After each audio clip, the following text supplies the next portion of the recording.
شاید لگی ہو, گورنمنٹ کو پتا ہوگا, لیکن فی الحال آپ کو کہیں سے کوئی پیسے نہیں ملے فورن کنٹری سے, جس سے آپ جولائی میں جو پیمنٹس کرنی ہے اور اس بجٹ کو آپ بیلنس کر. لیکن اوور آل میں آپ کو بتا دوں 15% جو تنخواہ بڑھائی کافی نہیں ہے, اس کو زیادہ بڑھانا چاہیے, لیکن کٹی میں پیسے نہیں ہیں.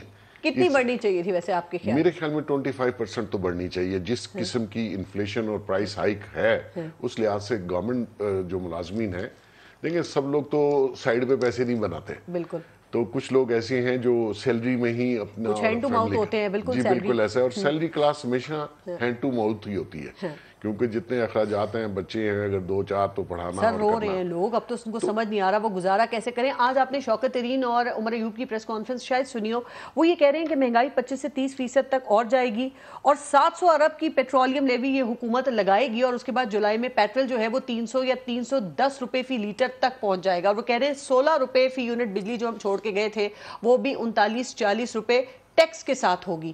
یہ کہاں جائے گی عوام, یہ کیسے گزارا کرے گی سر؟ ان کی باتوں پہ تو میں ٹرسٹ نہیں کرتا. یہ پولیٹیشین ہے, جس قسم کی انفارمیشن یہ پبلک کو پھیلاتے ہیں اس میں پینک ہی پھیلتا ہے. فیوچرسٹک گفتگو ہے, ہو سکتا ہے یہ سچ بھی کہہ رہے ہوں, لیکن آپ ان کا ٹریک ریکارڈ دیکھیے شوکت ترین صاحب کا. آنے سے پہلے ایڈوائزر بننے سے پہلے کیا گفتگو کر رہے تھے, اور جیسے ایڈوائزر کا اوٹ اٹھایا تو کہا کہ نہیں وہ سیاق و سباق سے لیکن وہ سیاستدان نہیں, وہ ٹیکنوکریٹ ہے. آپ کے خیال میں وہ کس کو یہ ریپرزینٹ کر رہے ہیں؟ ورس لوگ ہیں. سیاستدان نے تو پھر کسی کانسٹیچوئنسی میں واپس جانا ہے اور جواب دینا ہے نا. یہ ٹیکنوکریٹ سو کالڈ جو ہیں میجورٹی اس میں, خدا کی قسم یہ صرف اور صرف عہدوں اور اس کے لیے, اور آتے اس لیے ہیں کہ یہ اس عہدے پہ بیٹھے اور اپنے سیلف انٹرسٹ کو واچ کریں. یہ پبلک کو تو دیکھتے ہی نہیں ہے. ابھی کس کو پھر ریپرزینٹ کر رہے ہیں اپنے آپ کو؟ سینیٹر بن کے مفت میں بن کے کیا کوالیفیکیشن تھی, بنے جا کے KPK میں سے. تو دیکھیں خود بھی کچھ انسان کو ہونا چاہیے سیلف اکاؤنٹیبلٹی. میں صبح ایڈوائزر اور منسٹر بن سکتا ہوں, لیکن میرا حق نہیں ہے. آپ کا جو کام ہے اس پہ رہیں. آپ کا بینک ڈیفالٹ ہو گیا, آپ جس ادارے میں رہے آپ کا ڈیفالٹ ہے, چیمہ صاحب سے پوچھ لیں. آپ ان کا جتنا بھی ٹریک ریکارڈ ہے دیکھ لیجئے.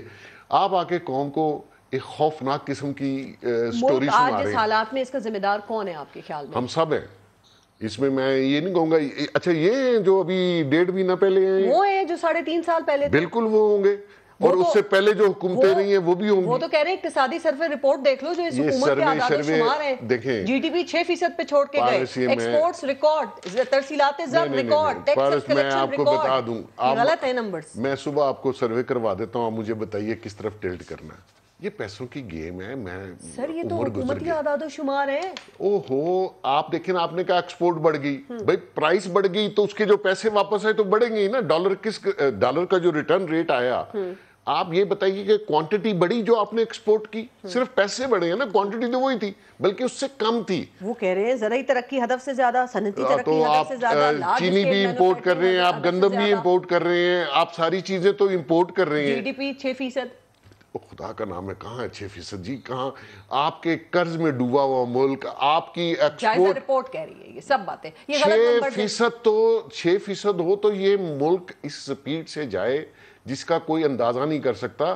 6% کا مطلب ہے کہ سارے انڈیکس آپ کے اوپر ہونے چاہیے. سارے فگرز میں سمجھتا ہوں فجنگ ہے, اور 6% کہاں ہے جی گروتھ؟ مجھے دکھا دیں. ہر بندے نے سر پہ بازو رکھا. یہ کیوں کیا, یہ کیوں دکھائی GDP 6% انہوں نے اقتصادی سروے میں؟ یہ فجنگ پہلے بھی تھی جس پہ IMF اور ورلڈ بینک. ان کو کیا فائدہ ہوگا سر مفتاح اسماعیل کو؟ نہیں دیکھیں اس میں یہ ہے کہ جب آپ 6% یا 5 سے اوپر آپ دکھاتے ہیں تو گروئنگ اکانومی ہے. اس کو اگر آپ نے ورلڈ بینک یا کسی ڈونر سے لون لینا ہے یا کسی بینک کے پاس جانا ہے تو اپنی انڈسٹری کو نقصان میں تو نہیں دکھا سکتے, جو گو کہ ہے نقصان میں. اس وقت کوئی پیسہ جیسا کوئی انکم نہیں ہے اس سرکار کی. مطلب کہاں سے گروتھ آ گئی؟ آپ نے کوئی پبلک پروجیکٹ بڑا نہیں شروع کیا, کوئی ایسا کام نہیں کیا, انڈسٹری آپ کی بیٹھی رہی, تو کہاں ہے گروتھ؟ کس چیز کی ہے؟ اطہر کاظمی صاحب, ویسے عمران خان صاحب کے دور میں کہا جا رہا تھا اتنا کام ہے کہ مزدور نہیں مل رہے ہیں اب کام کرنے کے لیے. اچھا جی. اطہر کاظمی صاحب آپ کے خیال میں حکومت نے بجٹ میں یہ جو اہداف مقرر کیے ہیں, آپ کو لگتا ہے کہ یہ قابل عمل ہیں یہ کیا یہ 7,255 ارب روپے ٹیکس کلیکشن کر سکیں گے؟ کیا یہ جو مہنگائی کا ہدف انہوں نے 11.5% رکھا ہے یہ پورا کر سکیں گے؟ اور ڈالر اور خاص طور پہ پیٹرول کی جو قیمتیں ہیں انہیں بھی کنٹرول میں رکھ سکیں گے؟ دیکھیں جہاں تک ان کے اہداف کا تعلق ہے میری خواہش ہے کہ وہ کر سکیں، کیونکہ اگر وہ کریں گے تو پاکستان کے لیے بہتر ہوگا. لیکن کچھ حقائق ہوتے ہیں، کچھ ٹریک ریکارڈ ہوتے ہیں، اس کو دیکھ کے آپ بات کرتے ہیں. جب یہ لوگ حکومت میں نہیں آئے تھے یہ اس طرح کے دعوے کر رہے تھے کہ یہ پاکستان کو یورپ بنا دیں گے، پیرس بنا دیں گے، پیٹرول کی قیمت کم ہو جائے گی، یہ ہو جائے گا وہ ہو جائے گا. اور اب جب یہ حکومت میں آ گئے ہیں یہ ہمیں سری لنکا کی مثالیں دے کے ہمیں ڈرا رہے ہیں. تو مجھے نہیں امید ان سے کہ یہ لوگ یہ کر سکیں گے. کر کیوں نہیں سکیں گے؟ ان کی کیپیسٹی نہیں ہے. یہ ماضی میں بھی سب کچھ کر چکے ہیں، کوئی پہلی دفعہ نہیں آئے. یہ کوئی نئی ٹیم آئی ہوتی پہلی دفعہ حکومت کر رہے ہوتے پھر تو تھا. اب یہ کہتے ہیں کہ گرینڈ ڈائیلاگ ہو، سب مل کے کام کریں، لیکن حقیقت اور حقائق یہ ہیں کہ یہ سب مل کے حکومت چلا رہے ہیں. صرف ایک جماعت سائیڈ پہ ہے، باقی تو ساری جماعتیں اکٹھی ہیں. تو ان کے پاس تو ہر چیز کا حل ہونا چاہیے. اس وقت حالت یہ ہے کہ گزشتہ 2 ماہ کے دوران ہمیں یہ لگا کہ پاکستان کے اندر ایک معاشی بحران ہے، اور سری لنکا کی مثالیں دے رہے ہیں لوگ اور کہہ رہے ہیں کہ اکانومی ڈوب رہی ہے. 2 مہینے پہلے یہ صورتحال نہیں تھی، دودھ اور شہد کی نہریں نہیں بہہ رہی تھیں. عمران خان کے دور میں بھی بہت سارے مسائل ہوں گے، لیکن یہ صورتحال نہیں تھی. تو اس وقت جو آپ کو معیشت نظر آ کچھ باتیں مفتاح اسماعیل کی ہیں جس سے آپ شاید ایگری کریں یا پتہ نہیں آپ نہ اس سے بھی ایگری کریں. وہ یہ کہہ رہے ہیں کہ ان کا جو بجٹ تھا پی ٹی آئی کا، جتنے انہوں نے پیش کیے وہ مختلف وزرائے خزانہ نے پیش کیے. ان کی پالیسیز جو ہیں ان میں کوئی یکسوئی نہیں تھی. ایک وزیر خزانہ آتا تھا جو آئی ایم ایف کے ساتھ ڈیل کرتا تھا، اس کے بعد دوسرا آتا تھا اس معاہدے کی خلاف ورزی کرتا تھا، اور جو پروگرام تھا وہ معطل ہو جاتا تھا. تو آپ خود بتائیں اس طرح معیشت چل سکتی ہے؟ یاد ہے آخر میں شوکت ترین نے بھی یہ بات کہی دی تھی کہ پاکستان تحریک انصاف کے پاس کوئی معاشی پلان نہیں ہے. اور مفتاح اسماعیل تو یہ بھی کہہ رہے ہیں کہ ان کے لیے بڑا آسان تھا کہ وہ عمران خان کی حکومت کو چلنے دیتے، اور وہ کہتے ہیں ہم سیاسی فائدہ حاصل کرتے، لیکن انہوں نے کہا اگر ہم ایسا کرتے تو ملک تباہ ہو جاتا. ہم نے ملک کے لیے یہ مشکل فیصلے کیے ہیں اور مجھے لگتا ہے کہ ان کو سیاسی قیمت بھی اس کی چکانی پڑے گی. یہ مفتاح اسماعیل کہہ رہے تھے. جی یقیناً انہوں نے ملک کے لیے یہ فیصلہ کیا، اسی لیے سب سے پہلے ای سی ایل سے اپنے نام نکلوائے، اور اس کے بعد ایف آئی اے کے جو کیسز تھے پروسیکیوٹر کو کہا مت جانا. تو جو ملک کے لیے انہوں نے کیا ہے وہ سب دیکھا ہے سب نے. دوسری بات یہ ہے کہ یہ کہہ رہے ہیں کہ معاشی پالیسیز میں کوئی تسلسل نہیں تھا. اگر تسلسل نہیں تھا تو آپ 315 ارب ڈالر پہ معیشت کو چھوڑ کے گئے تھے. اس وقت 383 ارب کا حجم ہے، اور آپ نے جو اپنا بجٹ بنایا اس کے اندر آپ نے لکھا ہے کہ 33 ارب ڈالر کی ترسیلات زر آئیں گی. اور اس سے ایک دن پہلے آپ نے اوورسیز پاکستانیوں کے ووٹ کا حق بھی لے لیا، اور اس کے ساتھ ساتھ آپ نے ایکسپورٹس کا بھی ذکر کیا ہے، دیگر چیزوں کا بھی ذکر کیا. تو جو حقائق ہیں جو پچھلے بھی آپ محسن صاحب بھی ذکر کر رہے تھے، وہ سارے فگرز اس حکومت کے فگرز ہیں، وہ کوئی پچھلی حکومت کے فگرز نہیں ہیں. تو وہ سب پروو ہو سکتے ہیں سرکاری اعداد و شمار سے. تو میرے خیال میں ان کی جو کارکردگی تھی وہ سامنے تھی. اب کارکردگی انہوں نے دکھانی ہے. لیکن ایک بات بتائیے گا کہ جی ڈی پی کی بڑی بات ہوتی ہے، اگر جی ڈی پی کا ٹارگٹ وہ پورا کر گئے تو کیا ہم یہ کہہ سکتے ہیں کہ معیشت بالکل ٹھیک تھی؟ چونکہ یاد ہے کہ نون لیگ کا جو آخری سال تھا اس میں اس وقت بھی جی ڈی پی جو تھا وہ 6% ہی تھا، لیکن 2018 میں جب خان صاحب کی حکومت آئی تھی تو ان کو آئی ایم ایف کے پاس جانے کی وہ باتیں انہوں نے شروع کر دی تھی اس وقت میں. تو جی ڈی پی کو دیکھ کے اگر معیشت کا اندازہ لگانا ہے تو پھر ان کو تو آئی ایم ایف کے پاس نہیں جانا چاہیے تھا، یا سوچنا بھی نہیں چاہیے تھا. خان صاحب تو ویسے ہی خلاف تھے.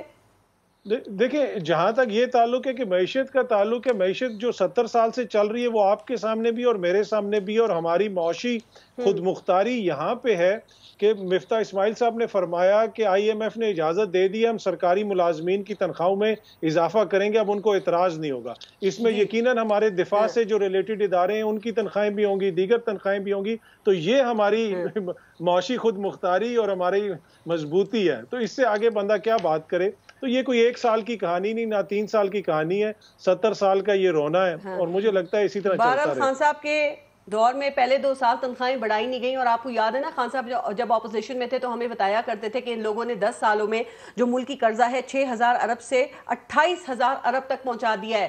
اب اطہر کاظمی صاحب یہ حکومت بتا رہی ہے کہ عمران خان نے 3 سال کے اندر 20,000 ارب روپے قرضہ لیا ہے، اور وہ کہہ رہے ہیں کوئی ترقیاتی پروجیکٹس وغیرہ کچھ نظر نہیں آ رہے ہیں. تو یہ مذاق تو نہیں ہے کہ 3 سال میں آپ 20,000 ارب روپے قرضہ لے لیں؟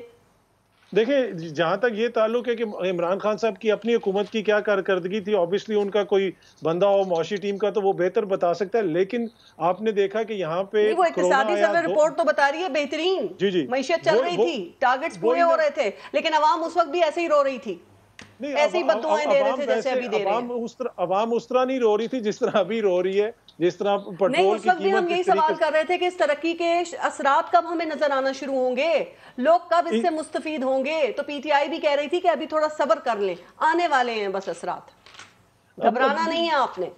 جی ان کا موقف ہو سکتا ہے، لیکن اگین جو چیزیں ہیں وہ فیکٹس اینڈ فگرز ہمارے سامنے ہیں کہ اس دور میں کیا ہوا، کرونا بھی تھا، پوری دنیا میں معیشت کی جو حالت تھی وہ ہمارے سامنے۔ تھوڑی سی بات کروں گا کہ جو ثمرات ہیں ترقی کے، جو ثمرات ہیں وہ اب وزراء، امیر اور ہمارے جو بیوروکریٹس ہیں، سول ملٹری، ان کی مراد دیکھ کے اندازہ لگا لیں کہ یہ ملک کتنی ترقی کر رہا ہے۔ میں اس پہ بھی آتی ہوں، ٹھیک۔ عمر چیمہ صاحب، لگتا یہ ہے کہ ہمارے یہاں معیشت کے حوالے سے بھی نا سب کا اپنا اپنا ہی سچ ہے۔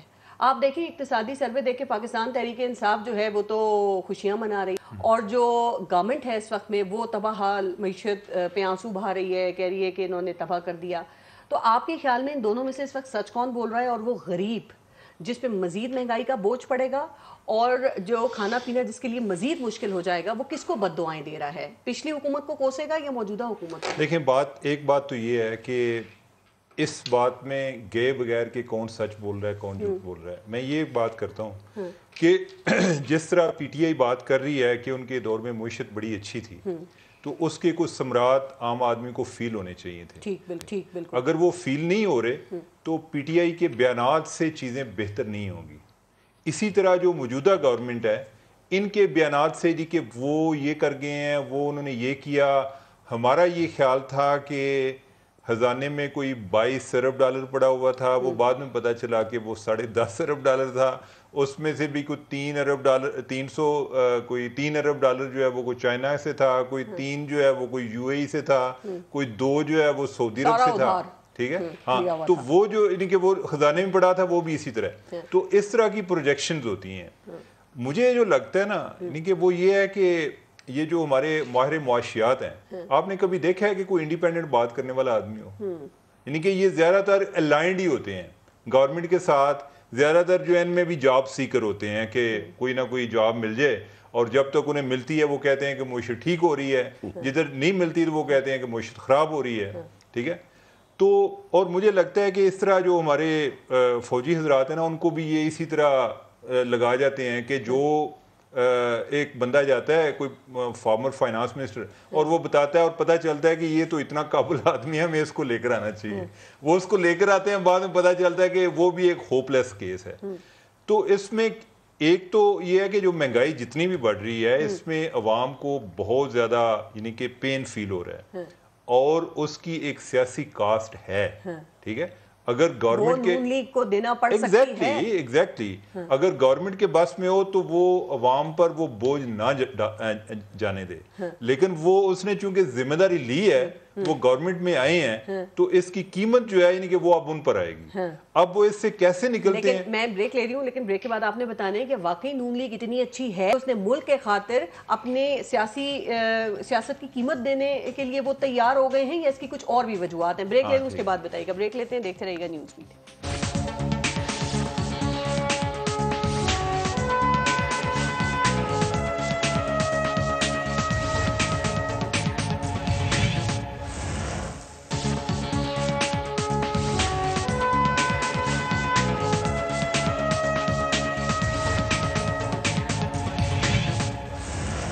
اچھا چیمہ صاحب، بات ہم یہ کر رہے تھے کہ بجٹ کا حجم ہے 9,500 ارب، 4,500 ارب روپے کا خسارہ ہے۔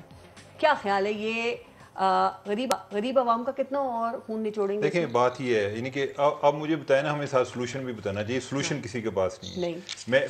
میری تو ایک خواہش یہ ہے کہ ہو سکتا ہے کہ پی ٹی آئی والے ٹھیک کہہ رہے ہیں، ٹھیک ہے، انہیں ایک شیڈو بجٹ لے آنا چاہیے، ٹھیک ہے، وہ بتائیں کہ کیا کہتے ہیں، اپوزیشن لایا کرتی ہے نا، ہاں یعنی کہ وہ ان کو بتائیں کہ عقل کے اندو اس طرح سے کرنا ہے، یعنی کہ اگر آپ نے اکانومی سیکھنی ہے تو ہم سے سیکھیں، ٹھیک ہے، یہ بات جو ہے پہلے پی ایم ایل این والے بھی کرتے تھے.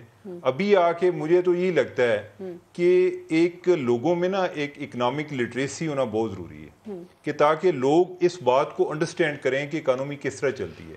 ہمارے ہاں جو ہے نا ایک ویسے ہی طفیلی اپروچ ہے, کسی کو نہیں آئیڈیا. آپ یہی دیکھیں نا جس طرح آپ نے بات کی ہے کہ آپ کی اگر آمدن جو ہے وہ ہے 5 روپے, ٹھیک ہے, اور آپ کو پیسے چاہیے 10 روپے, ہاں, تو یعنی کہ اس میں جو 5 روپے ہیں آپ کے وہ آپ کسی سے ادھار لے رہے ہیں اور ساتھ آپ آکڑ رہے ہیں. Absolutely not.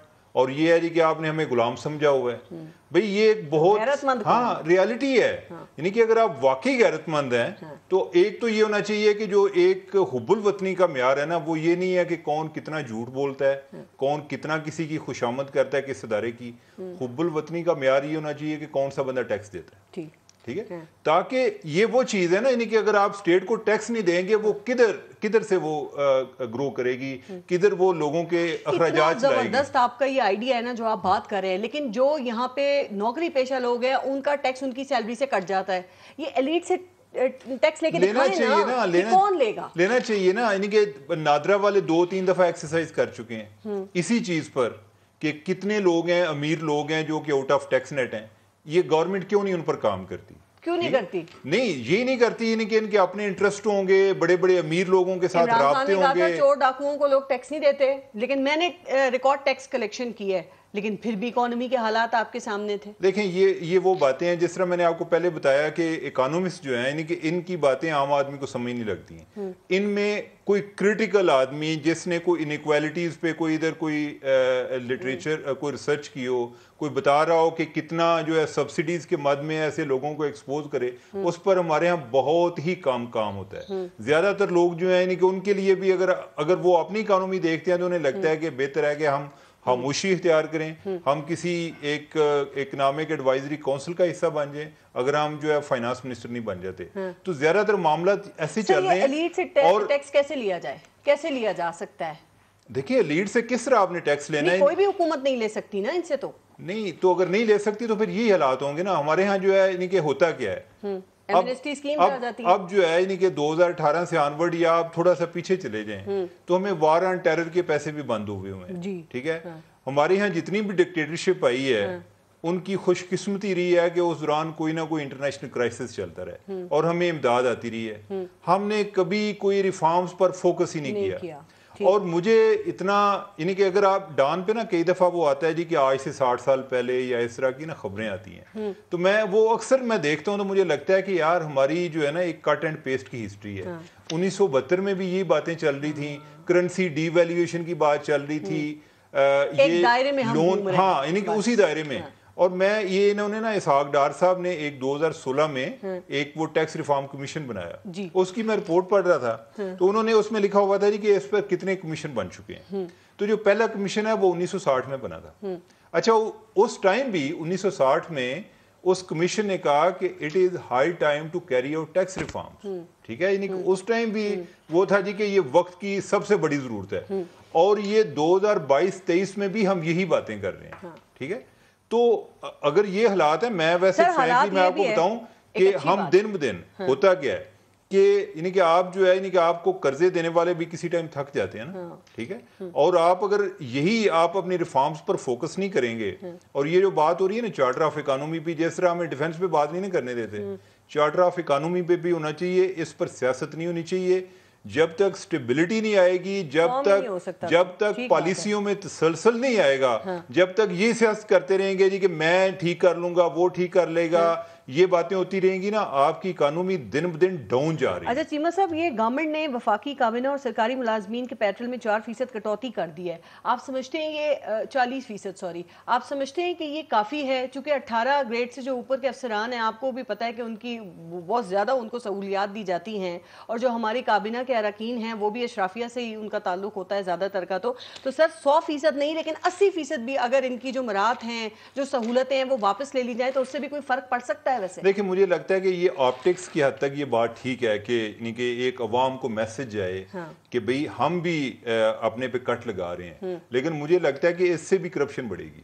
یعنی کہ جو لوگ اب یہ دیکھیں نا, اگر میں آپ کو ایک پولیس اسٹیشن کی بات کروں کہ اس کے پاس پیٹرول کا کتنا بجٹ ہوتا ہے، تو ان کے پاس خرچہ نکالتے ہیں، تو ان کے پاس ہو سکتا ہے کہ 10 لیٹر روزانہ کا پیٹرولنگ کا خرچہ ہو، ٹھیک ہے، یعنی کہ اتنا کوٹا ہو. اس کے علاوہ جو ہے وہ جو لوگ ان کو کمپلین دیتے ہیں وہی ان کو خرچہ دیتے ہیں، اسی طرح کام چل رہا ہے. تو کرپشن ہوتی ہے. میں تو کہتا ہوں کہ ان کی بے شک ڈبل کر دیں، لیکن آپ جو ویسے ریونیو کی لیکیج ہے آپ اس کو روکنے کی کوشش کریں. یہ سیاسی حد تک ٹھیک ہے، یعنی کہ آپ جو ہے یعنی کہ عوام پر بوجھ ڈال رہے ہیں اور آپ ان کو یہ تاثر دے رہے ہیں کہ ہم اپنے پہ کٹ لگا رہے ہیں. یہ سیاسی حد تک ٹھیک ہے، لیکن اکنامکلی اس سے کو بہت زیادہ فرق نہیں پڑتا. ٹھیک ہے محسن بیگ صاحب، موجودہ حالات دیکھ کر آپ کو لگتا ہے کہ یہ حکومت جو ہے وہ ایک بھور میں پھنس گئی ہے اور یہ فوری طور پہ اب الیکشنز اگر ہوں بھی تو یہ اس میں نہیں جا سکیں گے، ممکن نہیں ہوگا ان کے لیے، اور جتنا عرصہ بھی اب یہ اقتدار کے اندر رہیں گے تو یہ ان پاپولر ہی ہوں گے، یہ ایک تاثر ہے. آپ اس سے اتفاق کرتے ہیں؟ بالکل نہیں کرتا. کیوں؟ بھاور میں تو آپ کا ملک ہے، یہ گورنمنٹ تو نہیں ہے. وہ کہہ رہے ہیں سیاسی قیمت چکانی پڑ سکتی ہے، جو عمران خان نے چکا دی ہے وہ یہ بھی چکا دیں گے. آپ دیکھیے یہ ملک ایسا ہے، اور ہمارے ساری پولیٹیکل جو ایلیٹ ہے یا حکمران رہے ہیں یہ تو قرض کو بھی آمدن سمجھ کے خرچ کرتے ہیں، ایسے خوشی سے ادھر سے قرض لیا ادھر سے یاشیاں ہو رہی ہے، یہ ترقیاتی کام وہ ترقیاتی کام. مطلب لوگ یہ ایم پی ایز اور ایم این اے ان کو جو بجٹ ملتا ہے وہ آپ سمجھتے ہیں کہ اپنے حلقے میں وہ پورا خرچ ہوتا ہے اور وہ پورا اس کے تحت کام ہوتا ہے. وہ تو سنا ہے میں نے 30% خرچ ہوتا ہے، 70% یہ لوگ لے جاتے ہیں. تو یہ جتنی اسکیمیں، مقصد یہ ہے کہ یہ ریاست جو ہے اس کے سروائیول کا ایشو ہے. یہ سب لوگ آپس میں لگے ہوئے ایک دوسرے کو، وہ کہتا ہے وہ ٹھیک نہیں تھا، وہ اپنی اکانومی کو بہتر کرنے میں لگے ہوئے. ان سب کی اکانومیز بہتر ہے تو مزید بہتر کے چکر میں ہوئے نا، مزید بہتر کے اپنی آنے والی کچھ نسلوں کے لیے بہتر کر رہے ہیں. لیکن اوپر والے کا ایک قانون ہے. دیکھیے یہ ملک جو ہے یہ اگر بچے کا تو کوئی منسٹر ہوگا، کوئی ایم این اے، کوئی ایم پی اے ہوگا. اور اب دنیا میں وہ سینیریو تو ہے نہیں کہ ملک کے اوپر کوئی دوسرا آ کے قبضہ کر لے. مقصد یہ اکانومی ڈوبے گی تو یہ ملک گیا. آپ کو لگتا ہے کہ نون لیگ کو کوئی سیاسی قیمت ادا نہیں کرنی پڑے گی ان حالات میں؟ یہ حکومت میں آنے کا فیصلہ کرنے کی کوئی ان کو ڈینٹ نہیں لگے گا؟ اتنی بے حس قوم ہے، میں آپ کو بتاؤں، باہر نہیں نکلتے، اپنے حق کے لیے نہیں بولتے. یہاں تو بریانی کی پلیٹ پہ ووٹ چلا جاتا ہے. یہاں لوگوں کو اندازہ نہیں ہے کہ جس کو آپ مطلب کس بیس پہ لوگ ووٹ دیتے ہیں، کس بیس پہ لوگ جا کے پارٹی جوائن کرتے ہیں، کیا دیکھتے ہیں؟ جھوٹ، اس کا مینیفیسٹو. آج تک کسی پولیٹیکل پارٹی نے مینیفیسٹو پہ عمل کیا نہیں کیا. جو وعدے دعوے کر کے آتے ہیں اس کی مثال خان صاحب ہیں، ساروں سے پھر گئے اپنا بالکل مینیفیسٹو. دیکھیں ان کو سپورٹ کرنے کا. خان صاحب کہہ رہے ہیں کہ اس وقت میں ارلی الیکشنز ہونے چاہیے. آپ کے خیال میں کیا اداروں پہ اس حوالے سے کوئی پریشر ہے یا وہ ابھی نیوٹرل ہی رہیں گے؟ دیکھیں بالکل نیوٹرل رہیں گے، ان کو رہنا چاہیے، کوئی پریشر نہیں. الیکشن نہیں، خان صاحب کی خواہش پہ ہوں گے. اور میں آپ کو مطلب یہ بھی اگین ایک میں فیوچرسٹک بات کر رہا ہوں. میں یہ سمجھتا ہوں کہ الیکشن ٹائم پہ ہونے چاہیے. خان صاحب کی کوئی بات ماننے کی ضرورت نہیں ہے. اگر انہوں نے پارلیمانی جمہوریت کرنی ہے، 131 سیٹیں ہیں ان کی، ان کو پارلیمنٹ میں آنا چاہیے. بجائے اس کے کہ آپ پریس کانفرنس کریں، آپ آ کے بتاتے، کٹوتیز کرواتے، آپ بجٹ میں ترمیم لاتے، آپ لوگوں کے ان نمائندوں کو دیکھیں. بائیک آؤٹ غلط ہے نا. جن لوگوں نے ان کو ووٹ دیا تھا، ان کانسٹیچوئنسی، ان ووٹر کا، ان سپورٹرز کا کیا قصور ہے کہ آپ ناراض ہو کے باہر جا کے بیٹھ گئے ہیں؟ پھر آپ کہتے ہیں جی غداروں کے ساتھ نہیں بیٹھوں گا، باقی جگہ آپ غداروں کے ساتھ بیٹھے ہوئے. سر ادارے چاہتے ہیں کہ یہ حکومت جو ہے وہ اپنی ٹرم پوری کرے اور وقت پہ الیکشنز ہو؟ بالکل میرے خیال میں پہلے کچھ کنفیوژن تھا، وہ کلیئر ہو گیا. لیکن خان صاحب تو کہہ رہے ہیں کہ ادارے نیوٹرل نہیں رہ سکتے، انہیں حق اور سچ کی طرف کھڑے ہونا چاہیے. دوسری طرف شہباز شریف کہہ رہے ہیں کہ جتنی ان اداروں نے عمران خان کی حکومت کو سپورٹ کیا 30% بھی کر دیتے تو پارس ان سے پوچھے کہ وہ حق اور سچ کس طرف ہے. لیکن دونوں ہی کہہ رہے ہیں، دونوں ہی سپورٹ مانگ رہے ہیں. پوچھے نا. دیکھیں میں یہ سمجھتا ہوں کہ اداروں کو اس ملک کے لیے، اس ریاست کے ادارے ہیں، وہ کسی پولیٹیکل پارٹی کے ادارے نہیں ہیں. چوائسز، اپنی لائکنگ ڈس لائکنگ ہوتی ہے. اس وقت سب کو پولیٹیکل سٹیبلیٹی لا کے معیشت طبی بے. اگر یہ آپ نے جلسہ آج خان صاحب نے کہا ہے کہ طاقتور حلقے معاشی حالات سے تنگ ہیں اور یہ حکومت 1.5 ماہ بعد رخصت ہو جائے گی. خان صاحب بہت کچھ کہہ رہے ہیں، میں نہیں سمجھتا. ہاں رخصت ہونے والی تھی، اس وقت پریشر تھا.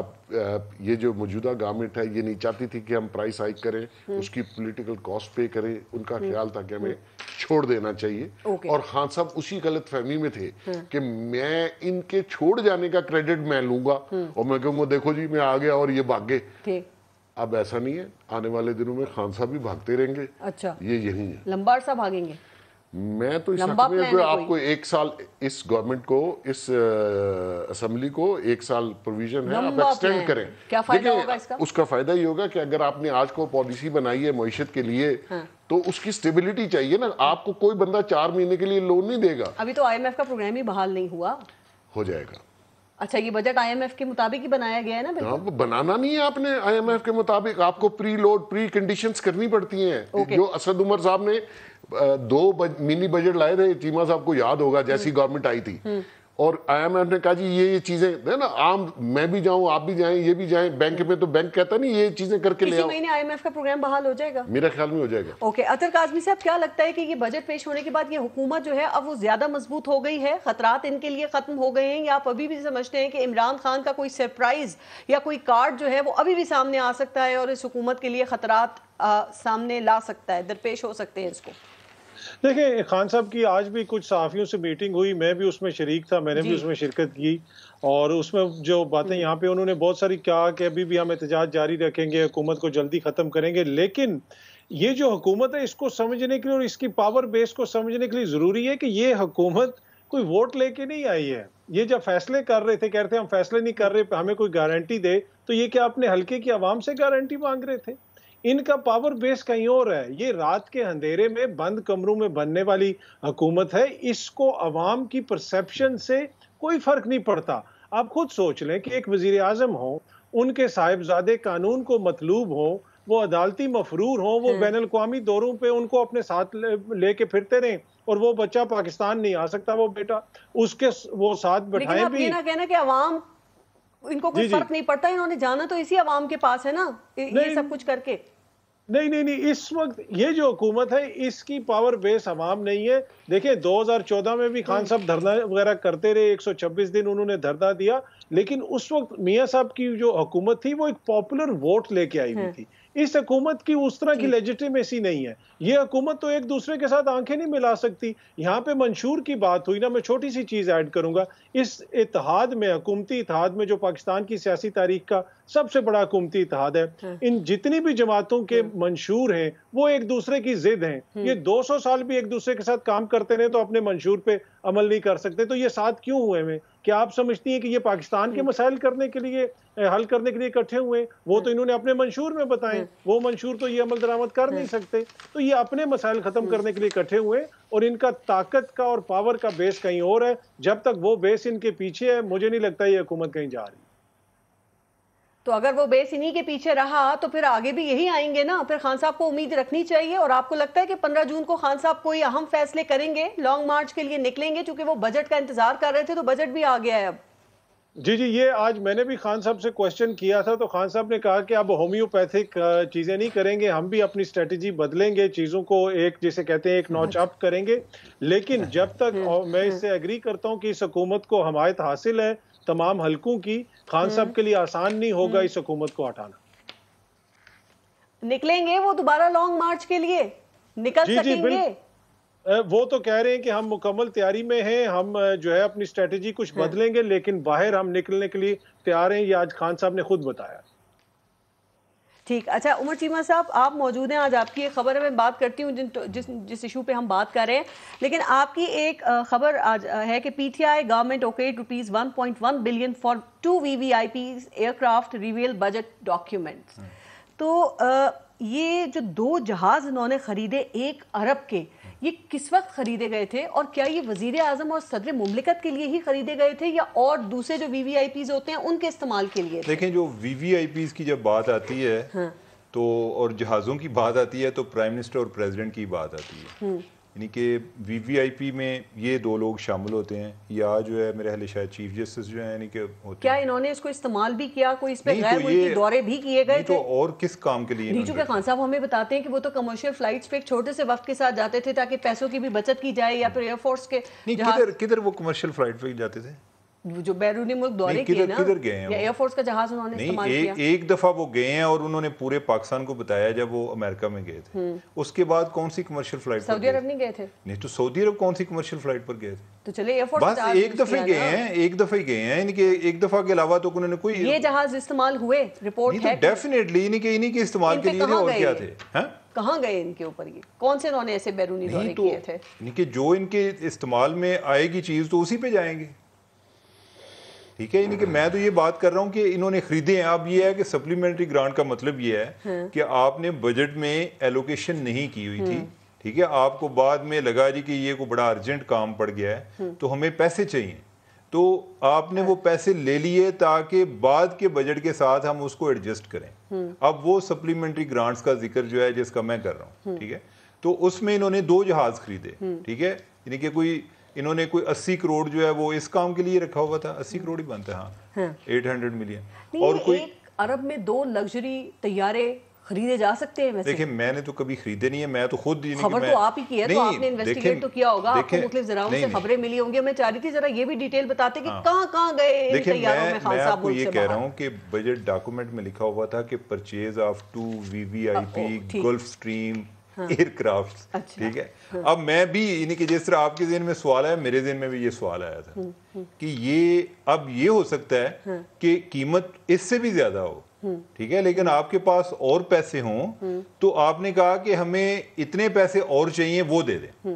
یعنی کہ کچھ پیسے پہلے پڑے ہوں تو آپ نے یہ اضافی پیسے لیے, ٹھیک ہے.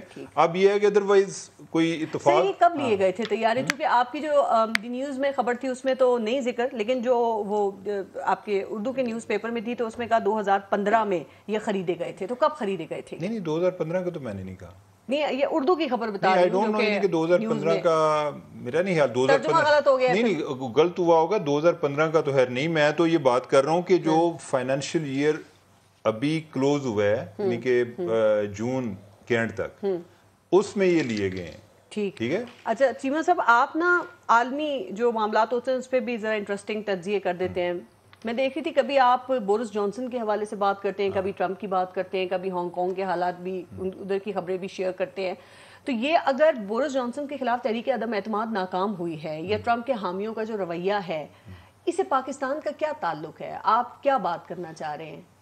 اچھا, مجھے یعنی کہ جو آپ نے کہا نا کہ میں میری عادت ہے ویسے کہ میں چیزوں کو ذرا عالمی تناظر میں دیکھتا ہوں, یہ سازشیں تلاش کرنے کے لیے نہیں, لیکن یہ ہے کہ اوور آل جو ایک پبلک ایٹیچیوڈ ہے, جو چیلنجز آ رہے ہیں. اب یہ دیکھیں نا, ہم جو بات کر رہے ہوتے ہیں تیل کی قیمتوں کی, تو ہم کہتے ہیں کہ فلاں جگہ پر کی قیمتیں بڑھ گئی ہیں. میں آپ کو بریک میں بتا رہا تھا کہ ابھی میں کوئی نیو یارک ٹائم میں سٹوری پڑھ رہا تھا, انہوں نے کہا جی کہ ادھر جو 1 گیلن ہے وہ ابھی $5 کی ہوگی. اس میں کیا کہنا چاہ رہے تھے؟ بورس جانسن کے خلاف تحریک عدم اعتماد ناکام ہوئی, 148 لوگوں نے ووٹ دیا, لیکن وہاں کوئی سازش تو نہیں نکلی نا. بات یہ ہے نہیں کہ سازش نکلنے والی بات نہیں ہے, یعنی کہ میرا خیال ہے کہ اوور آل جو ہے نا ایک ہمارے ہاں جو ہے ایک ٹرسٹ ڈیفیسٹ زیادہ ہے.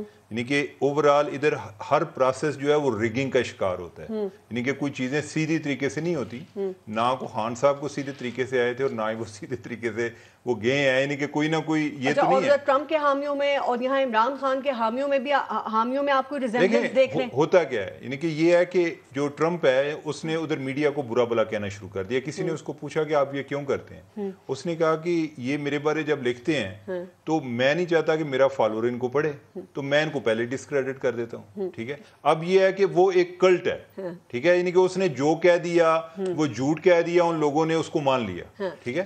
اور وہ ادھر جو ہے وہ ایک مسیحا بنا ہوا ہے امریکہ میں, کہ وہ سمجھتا ہے جی کہ میں امریکہ کو دوبارہ اس کی گلوری بحال کروں گا.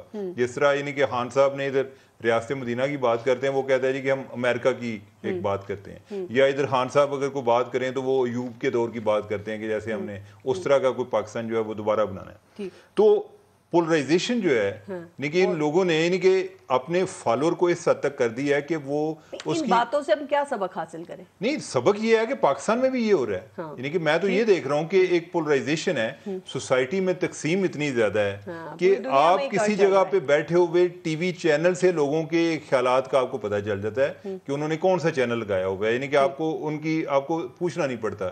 دوسرا یہ ہے کہ جب بات ہو رہی ہوتی ہے تو آپ دلیل سے زیادہ آپ یعنی کہ لوگ ایک دوسرے کا یہ جاننا چاہ رہے ہوتے ہیں کہ آپ عمران خان کے حامی ہیں یا دوسری پارٹی کے حامی ہیں. ٹھیک ہے, تو یہ جو تقسیم ہے, کامنٹس دے رہے ہوتے ہیں اس سے اندازہ ہو جاتا ہے نا, یہاں پہ پرسنل اٹیکس پہ بھی بڑا زور رہتا ہے. جو تقسیم ہے اس سے حقائق متنازع ہو جاتے ہیں. ٹھیک ہے, یعنی کہ لوگ جو ہیں وہ سچ کی تلاش میں نہیں ہوتے, یعنی کہ ہر آدمی کہتا ہے جی میں سچ سننا چاہتا ہوں. ٹھیک ہے, اپنا سبق تو یہ ہے کہ سچ کی ہر آدمی نے اپنے اپنے سچ بنائے ہوئے ہیں, تراشے ہوئے ہیں.